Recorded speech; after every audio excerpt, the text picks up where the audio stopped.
ఈ కాలంలో కొంతమంది యవ్వన పిల్లలు ఎలా తయారయ్యారో ఓ మాట బైబిల్లో మీకు గుర్తుకు తెస్తారు. చూడండి, ఆ తల్లి కొంతమంది పిల్లల్ని కంది, అది సరిపోక పాప పిచ్చి తల్లి కొంతమంది పిల్లల్ని పెంచుకుంది కూడా అంట.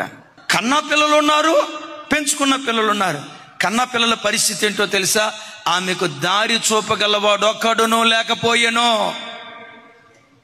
కన్నా పిల్లలు ఒక్కళ్ళకు కూడా మమకారం లేదు. యవ్వన బిడ్డలారా ఒకసారి చూడండి, నడి వయసుకు వచ్చిన బిడ్డలారా ఒకసారి చూడండి.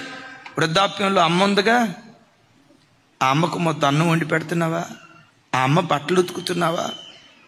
ఆ అమ్మ ఎప్పుడైనా బాగలేదమ్మా అంటే అమ్మ దగ్గర కూర్చొని కాళ్ళు ఒత్తుతా, అమ్మా నా చిన్నతనంలో నాకు ఇట్లా సేవ చేసావుగా, నీ రుణం తీర్చుకుంటానమ్మా.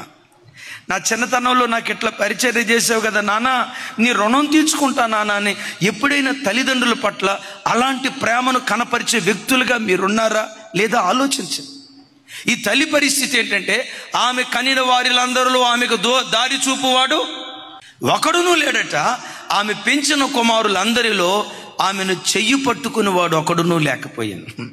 కన్నా పిల్లలు అంతే తగలబడ్డారు, పెంచిన పిల్లలు అలాగే ఉన్నారు. ఈరోజు అదే తల్లికి జ్వరం వస్తే హాస్పిటల్కి తీసుకెళ్ళటానికి కూడా నీకు చేతులు రావట్లేదంటే, అమ్మా ఎట్లున్నావే, ఇడ్లీ తెచ్చి పెట్టమంటావా, ఏదైనా టిఫిన్ చేసి పెట్టమంటావా, ఒక ముద్ద వంట ఏమన్నా చేసి పెట్టమంటావా?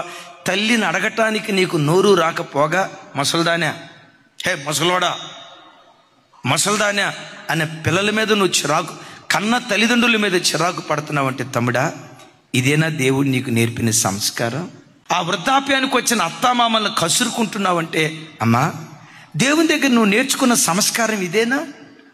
చిన్నప్పుడు నీకు జ్వరం వస్తే, విన్నారా, చిన్నప్పుడు నీకు జ్వరం వస్తే అమ్మ నీ మంచం పక్కనే కూర్చొని జాగారాలు చేసేది, రాత్రంతా కూర్చునేది. ఈ బిడ్డకు జ్వరం వచ్చింది, ఏమైపోద్దో వీడికి, ఇది జ్వరమా ఇంకేమైనా, అయ్యో బిడ్డకి ఏమైపోద్దో, బిడ్డకి ఏమైపోద్దో. ఆ జ్వరం తగ్గేదాకా ఆ తల్లి ఏడ్చిన ఏడ్పు, నీ కొరకు చేసిన జాగారాలు వర్ణనాతీతం. కొంచెం వయసు పెరిగేసరికి ఆ తల్లులకు ఎంత మానని గాయాలు ఈరోజు యవ్వన పిల్లలు కలుగు చేస్తున్నారో.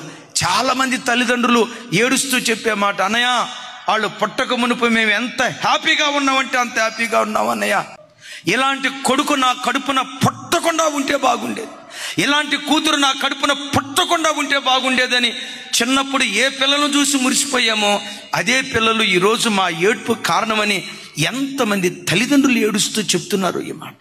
నా ప్రార్థన, మీరు అలా కాకుందురుగాక.